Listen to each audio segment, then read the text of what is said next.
रज आसीची बोली नातुणी साथी खेलुची दोली गाँ मुंड बरगछ हेला उच्छेद तोटा हेला आपार्टमेंट दुकान बजार बुली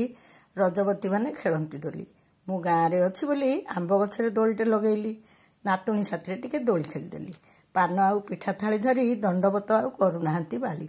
ओठरे नकली नाली पान खिया नाली ओठ कुआरी बदने चंदनर टीपा एबे सपन हेलानी तथापि रहिछि रज रहिथिबो भिन्न रूप नहीं ओडिया संस्कृति एत याकू भूली जिबा नहीं बसुमती रजस्वला पृथ्वी को करिवो से शस्य श्यामला नारीर ए प्रतीक परा 3 दिन विश्राम रे रज गोटे आनंद उल्लास रे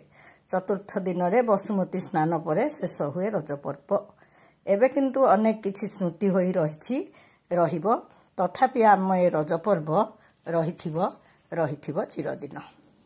कविताटे लिखिथिली भाबिली आपण मानकु केमती न सुनेबी तेणु तरतरे पढ़ी शुणेदेली केमती लागिला निश्चय कहिबे।